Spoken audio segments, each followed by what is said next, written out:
Bonjour Caroline, bonjour Claudie, j'espère que vous allez bien.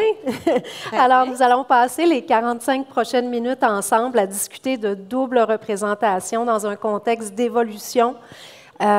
L'évolution législative qui comprend la création de nouvelles lois, qui comprend également la révision de celles déjà en place, toujours pour répondre aux besoins changeants au niveau de la société, autant au niveau économique, social, politique. Les législateurs, en fait, de partout à travers le monde ont dû emboîter le pas, ont dû adapter leur cadre juridique pour être en phase avec les valeurs et les exigences actuelles de la population. Évidemment, des situations qui génèrent de la méfiance, comme justement les cas de fraude, les cas de conflit d'intérêts, ont dû nécessiter des réponses concrètes et rapides des instances au cours des dernières années. Et évidemment, le courtage immobilier n'y a pas échappé. L'interdiction de double représentation a pris place. Et nous nous trouvons 16 mois plus tard, donc nous faisons un état des lieux. Je m'adresse à toi, Caroline, en premier lieu. Alors, je voulais savoir, dans la perspective de l'interdiction de double représentation qui a pris place, est-ce que tu as des exemples à nous donner de situations où, justement, il y a eu des enjeux de transparence ou d'intégrité dans divers secteurs d'activité? Oui, effectivement, il y en a plusieurs, justement, parce que ce n'est pas simplement que dans le domaine du courtage immobilier qu'il y a des situations de conflit d'intérêts. Qu'on pense dans le domaine de la santé, par exemple, où est-ce qu'on verrait un médecin qui se ferait offrir des incitatifs financiers par une compagnie pharmaceutique, bien, on verrait là, évidemment, une possibilité là, de conflit d'intérêts ou une apparence de conflit d'intérêts, tout le moins dans la mesure où est-ce qu'il prescrirait davantage des médicaments provenant de cette compagnie pharmaceutique. Dans le domaine financier, ça pourrait être aussi un gestionnaire de placement qui inciterait ou conseillerait à ses clients d'investir dans des compagnies dans lesquelles il a lui-même des actions. Au niveau gouvernemental, ça pourrait être un fonctionnaire gouvernemental qui prend des décisions favorables à l'égard d'une organisation pour laquelle travaille un des membres de sa famille. Journalisme, ça pourrait être un chroniqueur politique, par exemple, qui agit aussi comme consultant pour un parti politique alors qu'il prétend être indépendant, qu'il prétend être objectif. Puis finalement, dans le secteur de l'éducation, bien, ça pourrait être aussi un enseignant qui proposerait des manuels scolaires qui auraient été rédigés, par exemple, par son frère.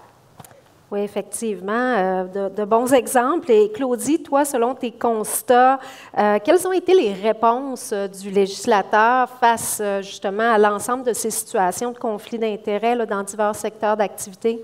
Bien, partout dans le monde, en fait, les législateurs n'hésitent pas à encadrer les comportements d'individus, que ce soit les professionnels, que ce soit la magistrature. On peut penser également aux politiciens. Donc, on voit plusieurs lois qui, justement, viennent encadrer, viennent mettre des balises, comme la loi sur les conflits d'intérêts au niveau des élus municipaux, la loi sur l'éthique, la déontologie qu'on voit en matière municipale également. Il y avait les lois sur les lobbyistes qui est applicable tant municipal qu'au provincial, les codes d'éthique, les codes de déontologie, codes de la magistrature. Alors, partout, on voit des lois qui viennent encadrer les conflits d'intérêts.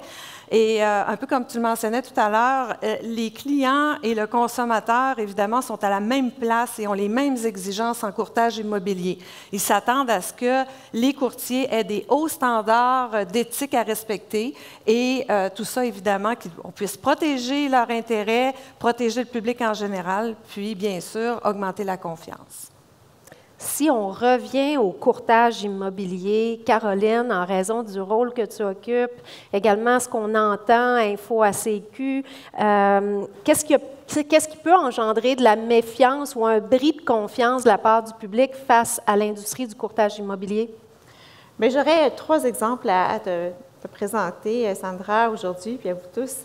En fait, des exemples de dénonciations relativement fréquentes qui mettent en lumière les conflits d'intérêts. D'abord, j'en parlais ce matin lors de ma présentation, le pocket listing.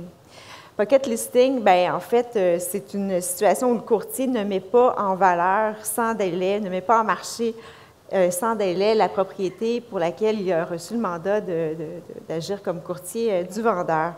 Dans ces cas-là, alors, il privilégie les acheteurs qu'il connaît, son réseau fermé. Puis ça fait en sorte qu'il préjudicie non seulement le vendeur qui est son client, parce qu'il ne lui permet pas d'avoir accès à tous les acheteurs potentiels de la propriété en question, mais aussi tous les acheteurs potentiels, justement, qui n'y auront pas nécessairement accès. Puis finalement, bien, il va préjudier les courtiers collaborateurs avec qui il aurait pu se retrouver en interaction. Et tout ça, évidemment, pour privilégier sa commission, pour ne pas l'avoir à la partager. Deuxième exemple auquel je pense, c'est celui de la garantie de vente. Donc, un courtier qui va garantir à son client vendeur la vente de la propriété. Puis, advenant le cas où est-ce qu'il n'arrive pas à vendre la propriété à l'expiration du contrat, bien, il lui dit, bien, je vais te l'acheter. Alors là, il y a plusieurs questions qui peuvent se poser, notamment celle, est-ce que le courtier a fait une mise en marché qui soit appropriée, puis est-ce que le prix aussi qu'il annonce est approprié? Est-ce qu'il n'a pas voulu privilégier finalement ses propres intérêts? Puis le dernier exemple, c'est un autre type de garantie, mais c'est garantie de performance, c'est-à-dire, par exemple, je te garantis que je le vends à l'intérieur d'un délai de 90 jours et puis je te donnerai une rabais de rétribution si jamais je n'arrive pas à rencontrer cet objectif-là. Alors, encore une fois, c'est un autre exemple de situation de conflit d'intérêt qui préjudicie plusieurs personnes. Oui, c'est ça. Tous ces exemples-là, ils ont un impact considérable là, au niveau de la perception du public. Puis, en fait, au niveau de la double représentation, en fait, c'est une illustration d'une situation de conflit d'intérêts. En fait, le fait pour un courtier de représenter à la fois le vendeur et d'agir également pour l'acheteur sous contrat des deux côtés en même temps pour la même transaction, pour la même propriété, bien, ça crée une situation insoutenable où est-ce que, justement, le courtier peut se retrouver à enfreindre une obligation déontologique au niveau de la protection de la confidentialité des renseignements, puis également au niveau de la confidentialité des stratégies de la part du vendeur et de la part de l'acheteur. Caroline, est-ce que tu voudrais renchérir là-dessus? Oui, en fait, c'est ça, l'interdiction de double représentation, finalement, ça se trouve être une branche de l'interdiction de conflit d'intérêts. Pour revenir à la base aussi, sur les obligations qu'ont les courtiers immobiliers. Donc, d'abord et avant tout, ils doivent protéger, promouvoir les intérêts de leurs clients. Alors ça, c'est vraiment la base. Et pour ce faire, bien, ils doivent connaître les intérêts. Quels sont les intérêts de leurs clients? Puis pour connaître les intérêts des clients, bien, ils doivent poser des questions, aller chercher de l'information, identifier c'est quoi leurs besoins, leurs contraintes, leurs limites, leur budget, etc., leur stratégie, les raisons pour lesquelles ils souhaitent vendre. Toute cette information-là, ça se trouve à être de l'information personnelle, stratégique, confidentielle, qu'ils ont aussi l'obligation de protéger.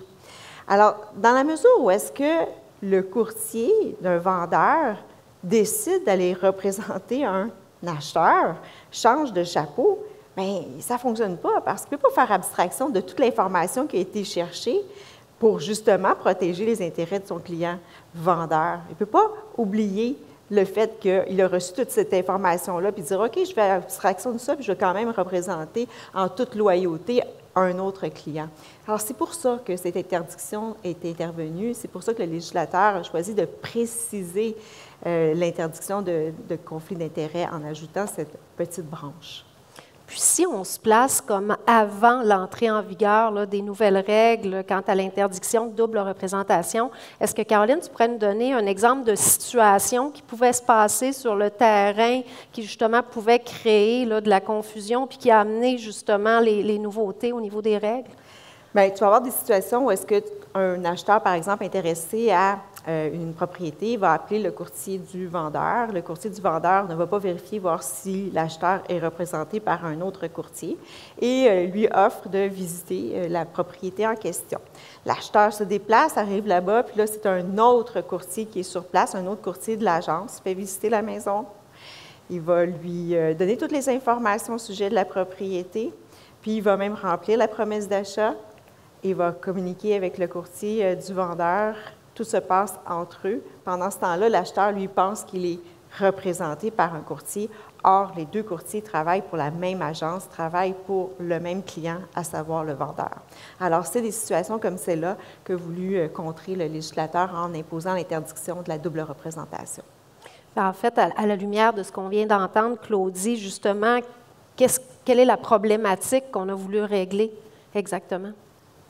À la base, la problématique, c'est que l'acheteur, au moment où il travaillait avec un collaborateur, un courtier collaborateur, sans contrat de courtage achat, pensait qu'il était représenté par ce courtier.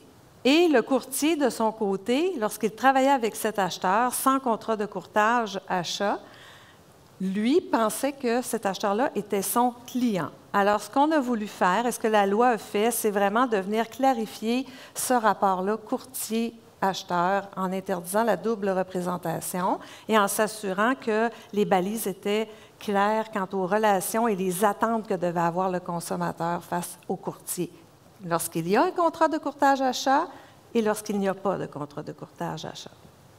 Puis, en fait, la loi, est-ce que tu pourrais nous résumer, là, je le sais que c'est quand même certaines règles là, à respecter, mais est-ce qu'il y a une façon de les résumer pour justement que l'ensemble des gens qui sont ici présents comprennent bien? Oui. Là, je vais te demander de m'aider parce que je ne veux pas partir une cassette, là, puis ça pourrait être mon style. Alors là, je vais y aller très doucement et lentement pour s'assurer qu'on suive, là, évidemment, les scénarios. Les trois, en fait, pour essayer de simplifier la patente, j'ai pensé à trois fondements. Les trois fondements de base, qui sont, dans un premier temps, lorsque je suis courtier, je ne peux pas représenter un acheteur et un vendeur dans une même transaction. Je ne peux pas signer un contrat de courtage-vente et un contrat de courtage-achat avec l'acheteur et avec le vendeur pour une même transaction. Premier fondement. Ça va bien. Deuxième fondement. Pour être représenté en tant que client, je dois signer un contrat de courtage. Alors, si je veux être représenté en tant qu'acheteur, je dois signer un contrat de courtage-achat. Le contrat courtage verbal n'existe pas. Donc, ça prend un écrit. Ça prend un écrit. Troisième fondement, l'acheteur a le choix. L'acheteur a le choix d'être représenté ou pas. Évidemment, il doit comprendre c'est quoi que ça implique quand il est représenté et quand il ne l'est pas. Voilà. Je pense que ça met la base au niveau des trois fondements. Il faut toujours se rappeler cela. Et il va venir après ça les questions du comportement professionnel en fonction des incontournables là, que je vais traiter. Donc, je te laisse justement nous parler des incontournables par rapport à ces nouvelles règles. C'est à croire que tu savais que j'allais aller là. Alors, les incontournables, dans un premier temps, bien, le courtier doit vraiment être capable et être en mesure d'exposer à l'acheteur ses choix, justement, d'exposer à l'acheteur ses options, dès le départ. Ça veut dire quoi? Ça veut dire que lorsque je suis le courtier du vendeur et qu'un acheteur se présente à moi, d'emblée, je dois lui demander s'il est représenté par un courtier, avec un contrat de courtage-achat. S'il ne l'est pas, je dois lui dire qu'il a la possibilité de se faire représenter. Et le cas échéant, s'il souhaite se faire représenter, bien, lui référer plus d'un courtier si, évidemment, l'acheteur veut se faire référer. Au moins 3. Je pense que c'est pas mal la base. Mais si l'acheteur ne veut pas se faire représenter, à ce moment-là, comme courtier du vendeur, je dois lui expliquer que je vais lui offrir le traitement équitable, puis on va y revenir. Et je dois, bien sûr, c'est qu'il y a un outil maintenant qu'on vient de sortir il y a peut-être 3 semaines. Oui, ça fait 3 semaines à peu près. Pour démontrer que j'ai bien expliqué à l'acheteur, justement, qu'est-ce que le traitement équitable et que je ne le représente pas, bien, il y a un nouveau formulaire un autre formulaire, mais c'est quand même un outil pour venir vous supporter dans votre pratique. Si vous pourriez ne pas l'utiliser, ce formulaire-là, ce n'est pas une obligation légale. Cependant, ça vient démontrer que, effectivement, le consommateur, l'acheteur, comprend qu'il ne sera pas représenté. Ça, c'est dans le cas où je suis avec... Courtier du vendeur. Je suis le courtier du vendeur. Puis, c'est ça, quand on parle du courtier collaborateur sans contrat, il y a un avis, n'est-ce pas, aussi à faire? Oui, évidemment, si on était dans un contexte où mon acheteur de tout à l'heure dit, bien sûr, je ne vais pas me faire représenter, mais je vais quand même aller chercher un courtier où je vais chercher ma propriété avec un autre courtier qui n'est pas le courtier du vendeur, bien, le collaborateur sans contrat, lui, doit faire signer un avis, et ça, c'est un avis qui est obligatoire au sens de la loi. Il y a évidemment le formulaire qui est prévu dans SINBAD. Mon deuxième scénario, oui, c'est que là, je suis dans une situation où un acheteur m'approche, un acheteur m'approche pour signer un contrat de courtage-achat. En fait, il m'approche pour acheter une maison. Je dois, à ce moment-là, comme courtier, je ne suis pas inscripteur, là, je ne suis pas inscripteur en tout cas, je ne suis pas le courtier du vendeur ou d'un vendeur. Alors, à ce moment-là, moi, comme courtier, je dois expliquer à l'acheteur qu'il peut se faire représenter par moi. Alors, je vais lui signer on va signer ensemble un contrat de courtage-achat qui pourrait choisir de ne pas se faire représenter, c'est son choix, auquel cas, je serai un collaborateur sans contrat de courtage-achat, et là, je lui accorderai un traitement équitable dans la transaction.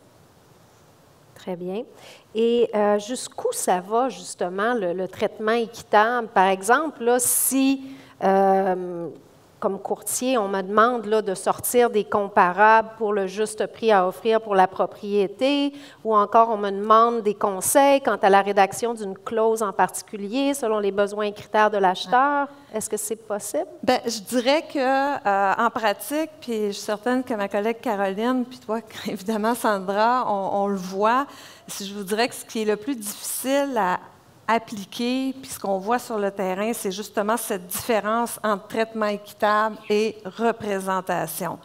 Ça ne part pas d'un mauvais sentiment parce que les courtiers veulent aider, évidemment, leurs consommateurs. Mais quand il n'y a pas de contrat de courtage-achat, ce n'est pas leur client. C'est naturel de vouloir conseiller, c'est naturel, sauf que je n'ai pas ce rapport dans le contrat de courtage-achat qui me permet de le considérer comme étant un client, puisque, de facto, quand je suis un collaborateur sans contrat, je travaille pour le vendeur. C'est comme un sous-contrat, entre guillemets, et là, je fais des gros guillemets, du courtier inscripteur. Caroline va vous en parler tout à l'heure, mais ce qui est important, c'est justement ce deuxième élément incontournable de distinguer la notion de représentation et de traitement équitable. Le traitement équitable, c'est que je dois informer l'acheteur, comme toute partie à la transaction, je dois l'informer de ses droits, de ses obligations, au niveau, par exemple, l'importance de faire l'inspection pré-achat, la garantie légale, je dois l'informer des zonages, des contenus de la DV ou la DV, toutes la les déclaration informations du vendeur. objectives, là, donc Oui. les facteurs pertinents, objectivement importants là, dans le cadre de la transaction. Exactement. Là où je ne peux pas aller, parce que je n'ai pas de contrat de courtage-achat, je ne peux pas le conseiller, par exemple, sur le prix à offrir dans la promesse d'achat. Je ne peux pas lui sortir des comparables parce que là, je rentre dans le conseil.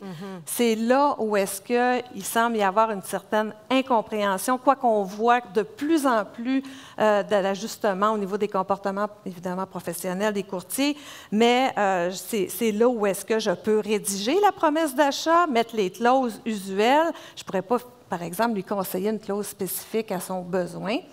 C'est le cas échéant, et aussi, c'est peut-être ce qui est important, le courtier du vendeur, parce que ça aussi, il y a un petit peu d'imbroglio. Le courtier du vendeur, quand il est devant un collaborateur sans contrat de courtage-achat, doit permettre à ce collaborateur-là de présenter la promesse d'achat. Parce qu'il y en a qui pensaient que vu qu'il n'y avait pas de contrat de courtage-achat, que le collaborateur ne pouvait pas aller à tout le moins présenter la promesse d'achat, il peut la présenter. C'est permis. Donc, ce qu'on comprend, en fait, de tout ça, c'est que le courtier doit vraiment bien expliquer en amont au client. Puis ça nous amène justement avec ton troisième incontournable, en fait. Qui est de maîtriser les actions à poser. Alors, je ne vais pas tout répéter ce que je mentionnais tout à l'heure, mais c'est sûr qu'à partir du moment où est-ce que je suis courtier immobilier, on sait que votre rôle a à changer en fonction de la transaction. Tout à l'heure, je suis un courtier du vendeur, je suis un courtier de l'acheteur, je suis un collaborateur sans contrat. Alors, vous devez avoir ces réflexes-là de me positionner. Là, je suis le courtier du vendeur ou je suis le courtier de l'acheteur. Donc, j'ai signé un contrat de courtage. Donc, je conseille mon client. C'est votre client, effectivement. Le client peut dire, j'ai un courtier parce que j'ai signé un contrat. Et ce rapport-là, on s'attend vraiment à ce qu'il y ait un accompagnement concret et complet au niveau du conseil. Le courtier du vendeur, dans ce cas-ci, doit s'assurer, par exemple, d'accompagner son vendeur pour signer et pour compléter la déclaration du vendeur. Il ne va pas juste remettre la déclaration du vendeur et dire « je vais venir la rechercher demain ». Il faut vraiment que le courtier du vendeur le conseille à cet effet-là, par exemple. Et le courtier du vendeur, s'il ne veut pas être représenté, je n'y reviendrai pas, mais c'est sûr qu'à ce moment-là, s'il ne veut pas se faire représenter quand il reçoit un acheteur, il doit toujours l'informer qu'il lui accordera un traitement équitable. Puis quand il y a un contrat de courtage achat qui est signé, l'acheteur signale son intérêt justement pour une propriété que le courtier a inscrite aussi. Donc, qu'est-ce qui se passe là, à ce moment-là? Quand il n'y a pas de contrat de courtage achat de signé? En fait, quand il y en a un et que finalement, il y a un intérêt pour la propriété qui a été inscrite. Je suis aussi le courtier du vendeur. À ce moment-là, d'ailleurs, dès au départ, quand on signe un contrat de courtage achat, on a l'obligation, comme courtier, d'informer l'acheteur des conséquences si jamais cet acheteur-là s'intéresse à une propriété auquel je suis également le courtier du vendeur, c'est que le contrat de courtage achat va être résilié de plein droit. Alors ça, il faut déjà avoir mis ces balises-là au départ. On parlait des forums tout à l'heure, mon collègue Louis parlait des forums, puis ce qui ressortait, entre autres, c'était que certains courtiers, puis je me souviens, on dit, entre autres, à Québec, on a fait un forum à Québec, ils nous mentionnaient que pour eux, il y a des clients qui disaient « j'ai jamais entendu ça de ma vie », entre guillemets, et j'aime beaucoup cette transparence-là. Et ils le voyaient comme étant un avantage que le courtier vienne dire au moment de signer le contrat de courtage achat, qu'il y avait effectivement une possibilité que ce contrat-là soit résilié si jamais l'acheteur s'intéresse à une propriété dont je suis aussi le courtier. J'espère que vous me suivez parce que c'est sincèrement, là, c'est comme un arbre décisionnel, là, mais c'est un peu ça la mécanique. Mais il y a des clauses types aussi là, qui ont été conçues pour ça, d'ailleurs. Il y a toutes les clauses types, les avis pour ce faire, et c'est certain qu'on a souhaité outiller tant le consommateur que les courtiers dans ce changement-là. Toujours Claudie, en fait, on reçoit de nombreuses questions à Info ou à CIQ, notamment en regard des situations de double représentation. Par exemple, quand il y a une promesse d'achat conditionnelle à la vente de l'immeuble de l'acheteur. Alors, est-ce que dans ce contexte-là, un courtier qui a inscrit une propriété à vendre, est-ce qu'il peut représenter l'acheteur pour la vente de sa propre propriété? Alors, dans le scénario, évidemment, cet acheteur-là n'est pas représenté. Il arrive seul. Exact. Donc, je suis dans le traitement équitable avec cet acheteur-là, puis je représente mon vendeur. Promesse d'achat conditionnelle à la vente de l'immeuble de l'acheteur. Normalement, pour mettre en vente l'immeuble de l'acheteur va signer un contrat de courtage-vente, mais il ne peut pas le faire avec le courtier du vendeur. Il est en conflit d'intérêts, c'est dans la même transaction. Il peut le référer à des courtiers, plus qu'un, au moins 3, et il ne peut pas recevoir de référence non plus de rétribution pour avoir référé ces courtiers-là. Il est en conflit d'intérêts. Une autre question qu'on a de façon récurrente pour démystifier, encore une fois, là, quand est-ce qu'il y a une situation de double représentation ou pas, c'est dans la situation où il y a un contrat de courtage achat qui est signé et pour la recherche de propriété pour un acheteur. Et cet acheteur-là désire aussi que le même courtier, le représente pour la vente de sa propriété. Est-ce que ça, c'est possible? C'est absolument possible. C'est possible. Pourquoi? Parce que cette fois-ci, le client, qui est un acheteur dans un cas de contrat de courtage achat, c'est le même client pour vendre sa propriété, donc il n'est pas en conflit, le courtier n'est pas en conflit d'intérêts, il défend 2 fois les intérêts du même client, c'est-à-dire cet acheteur-là ou vendeur-là, mais qui est une seule et même personne. Bien, ça éclaircit effectivement, parce que c'est une question qu'on a souvent. Également, une autre qui revient, c'est dans la situation où il y avait un contrat de courtage-achat qui a été signé, il y a une promesse d'achat qui a été faite, la promesse d'achat tombe et l'acheteur souhaite toujours continuer à se faire représenter par le courtier. Qu'est-ce qu'on fait dans ce contexte-là? On ressigne un nouveau contrat de courtage-achat. C'est la seule façon d'y arriver. Parce qu'on ne peut pas mettre sur pause un contrat de courtage-achat. On ne peut pas faire de mise hors marché d'un contrat de courtage-achat. Alors, ce qu'on fait, c'est qu'on ressigne un nouveau contrat de courtage-achat pour continuer la démarche. Ce n'est pas par le biais de modification. Et ce n'est pas par le biais d'une modification non plus que ça peut se faire. Caroline, maintenant, ça fait 16 mois que la loi est entrée en vigueur. Qu'est-ce que ça a changé sur le terrain? Je ris un peu parce que certains diraient que ça n'a rien changé. Certains, on entend ça. Mais ce qu'on constate vraiment, c'est qu'il existe 3 catégories de courtiers. Il y en a, la première catégorie, je dirais qu'ils sont peu nombreux, je l'espère, qu'ils ignorent la modification qui a été apportée à la loi. Donc, ils ne sont pas au courant. Il y en a peu. Il y en a un très grand nombre qui respectent la loi et qui a adapté ses pratiques. Puis la façon de s'adapter, on l'a entendu, entre autres, au forum. Il y en a certains qui nous ont donné leurs trucs, leur façon de faire. Il y en a qui vont jusqu'à refuser de faire affaire avec des acheteurs qui n'ont pas de contrat de courtage-achat. Alors, ça va jusque-là. D'autres nous ont donné le truc de communiquer en amont avec le courtier par courriel, par IMO-Contact, pour vérifier, voir s'il a signé un contrat signé un contrat de courtage-achat avec l'acheteur intéressé. Ça, c'est la deuxième catégorie, donc bravo à ceux-là qui ont embrassé cette nouvelle réglementation, cette interdiction de la double représentation. La troisième catégorie, malheureusement, ce sont ceux qui connaissent la loi, mais qui essaient de la contourner. Alors, il y en a qui trouvent un paquet de trucs, un paquet de façons de contourner la loi et de ne pas la respecter. Et puis ça crée beaucoup de frustration, comme vous pouvez l'imaginer, auprès de ceux qui tentent de faire en sorte que ça fonctionne, de respecter la loi. Alors, on ne veut pas qu'il y ait 2 poids, 2 mesures dans un contexte comme celui-là. Bien, en fait, c'est ça. Si on parle des équipes plus particulièrement, comment ça se passe au niveau des équipes? Bien, en fait, les équipes, c'est peut-être une 4e catégorie là, de situation qui est utilisée pour contourner l'interdiction de la double représentation. Et puis, nous ne sommes pas dupes. Nous voyons ce qui se passe sur le terrain. Puis, il y a des cas où est-ce qu'on va voir, par exemple, un acheteur qui va appeler le courtier du vendeur. Il est intéressé à un immeuble, il appelle. Et puis, c'est un autre courtier, finalement, qui le rappelle pour lui donner les informations au sujet de la propriété. Puis, ce courtier-là, bien, il fait partie de l'équipe. Alors là, l'acheteur, lui, il a l'impression qu'il est représenté par un courtier, alors que ce n'est pas le cas parce que les 2 courtiers travaillent dans la même équipe. Alors, ils défendent, protègent les intérêts du même client, à savoir le vendeur. On va avoir d'autres situations aussi où est-ce que sur une pancarte, on va avoir la photo du courtier qui est celui qui représente le vendeur avec un numéro de téléphone.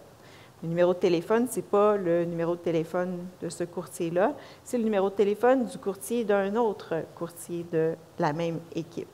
Alors, la même situation se produit, l'acheteur appelle au numéro et il tombe sur ce courtier qui fait partie de l'équipe de celui qui apparaît sur la pancarte et il pense encore une fois, il est pris en charge par ce courtier-là et puis il a l'impression d'être bel et bien représenté, d'être protégé, puis il ne va pas prendre le temps ou il ne va pas avoir l'opportunité d'aller chercher ailleurs un autre un autre courtier. Finalement, un autre exemple, celui où est-ce qu'un acheteur, encore une fois, communique avec le courtier du vendeur, puis il veut visiter un immeuble, et puis il se présente lors de la visite, et puis c'est un autre courtier qui est présent, puis c'est un courtier de l'équipe qui est là, puis encore une fois, bien, l'acheteur a l'impression d'avoir été pris en charge par un courtier, mais ce n'est pas le cas. Ce courtier-là défend aussi les intérêts du vendeur. Alors, c'est des situations qui sont, qui permettent, entre guillemets, de contourner l'interdiction de la double représentation, mais ce n'est pas permis. Ce n'est pas permis, puis c'est pour ça qu'on fait un rappel aujourd'hui sur l'importance de respecter les obligations de base quant à l'interdiction de la double représentation, puis l'interdiction aussi de se placer en situation de conflit d'intérêts. Puis on entend qu'il y en a qui mettent en place des murs de Chine pour faire en sorte justement qu'on préserve la confidentialité des informations. Est-ce que ça fonctionne? Non, ça ne marche pas. Ça ne marche pas. Non, les équipes sont trop proches, les membres des équipes sont trop proches, travaillent ensemble, l'information se communique. On prend un café, on se transfère de l'information de cette façon-là. Alors, non, ça ne fonctionne pas et puis ce n'est pas la bonne pratique du tout. Puis, Claudie, comment on réagit à l'OACQ face à ce qu'on entend là, qui ne semble pas nécessairement bien fonctionner là, au niveau des équipes? C'est évident qu'à partir du moment où on a fait ces constats sur le terrain, on voit qu'il y a eu certaines voies de contournement des règles de l'interdiction de double représentation par une certaine prolifération des équipes. Bien, il y a une réflexion qui a pris place. Et fort de cela, on veut s'assurer que les courtiers ne viennent pas, qui sont membres d'équipe, ne viennent pas se mettre en situation de non-conformité. Alors, l'OACQ fait part donc de ses recommandations. On va vous en donner quelques-unes aujourd'hui, puis vous allez voir que dans les prochaines semaines, on va vraiment s'assurer de donner des recommandations pour voir à ce que les équipes respectent les règles d'interdiction de double représentation. Mais à la base, il faut décrire c'est quoi une équipe. Et ça, c'est pas si simple parce qu'on a vu un peu de tout. L'équipe Sandra Barrett, où est-ce qu'il y a Sandra Barrett comme courtier? C'est pas une équipe. Alors, il faut au moins qu'il y ait 2 titulaires de permis, 2 courtiers pour que ce soit une équipe. L'équipe doit aussi avoir comme membre de l'équipe que des titulaires de permis. Alors, une équipe avec tout le personnel de soutien qui sont extrêmement utiles, mais ils ne sont pas membres de l'équipe de professionnels titulaires de permis. L'équipe doit être au sein d'une même agence également. Une équipe doit appartenir, un membre de l'équipe doit appartenir à une seule équipe. Et ce qu'on a pu voir aussi des équipes, et l'autre élément qu'on a pu voir, c'est que de temps en temps, un titulaire de permis disait « je suis dans une équipe », puis une semaine après, il était seul, il exerçait seul. Alors là, il y a un choix à faire. Ou bien il est membre d'une équipe, ou il agit comme courtier dans une agence seul, mais seul, vous comprenez ce que je veux dire. Alors, on ne peut pas jouer des 2 tableaux. C'est un peu les éléments là, de base, c'est vraiment la base, mais il me semble que ça peut faire du sens de se définir ce qu'est une équipe au départ. Puis, au niveau des co-inscriptions, parce qu'il y en a qui travaillent en tandem de façon ponctuelle pour la vente d'une propriété en particulier, ça, c'est pas dans la description. C'est pas, non, puisque une co-inscription, c'est généralement quelque chose qui arrive de façon spontanée. Bien, spontanée, c'est orchestré, mais je veux dire, c'est pas quelque chose qui est un modèle d'affaires où là, vraiment, je travaille en co-inscription toujours. C'est pas, on parle vraiment d'une situation particulière où on veut joindre des compétences, par exemple. Alors là, on va faire une co-inscription sur une propriété, mais ces 2 courtiers-là en co-inscription ne viendront pas dire, bien, finalement, ça devient une équipe et on ne considérera pas que c'est une équipe temporaire. Ça n'existe pas. Venons-en aux recommandations comme telles au niveau de l'OACQ pour éviter d'être en situation de conflit d'intérêts puis respecter l'interdiction de double représentation. Puis j'inviterai Caroline à compléter, là, si jamais les chapeaux, parce que ma collègue, on explique ça relativement simple, mais c'est quand même, faut se mettre dans un contexte où une équipe n'a qu'un chapeau. alors dans une transaction. Si un membre de l'équipe, mettons qu'on a une équipe de 4 courtiers, un membre de l'équipe signe un contrat de courtage vente, toute l'équipe, les 4 courtiers, deviennent des courtiers inscripteurs ou des courtiers du vendeur. L'agence devient donc une entité. L'équipe. J'ai dit l'agence. Rewind. On peut-tu effacer? L'équipe. L'équipe devient, merci, l'équipe devient effectivement le représentant, si on veut, là, pour cette vente-là et a le chapeau équipe du vendeur, appelons ça comme ça. Dans un cadre comme celui-là, ça veut dire quoi? Bien, ça veut dire que la collaboration sans contrat de courtage ne peut pas se faire à même l'équipe et un contrat de courtage achat non plus ne peut pas se signer à même l'équipe puisque la double représentation est interdite au sein de l'équipe. Partant du principe que l'équipe porte un seul chapeau. Exactement. C'est partant du principe où l'équipe, comme un individu, un courtier, porte un seul chapeau, l'équipe porte un seul chapeau. Donc, au sein de mes 4, tout à l'heure, j'avais 4 courtiers dans l'équipe, je ne peux pas avoir un courtier qui représente un acheteur avec un contrat de courtage achat, puisque ce serait un cas de double représentation. Alors, tous les mêmes comportements qu'on a vus tout à l'heure, un acheteur se présente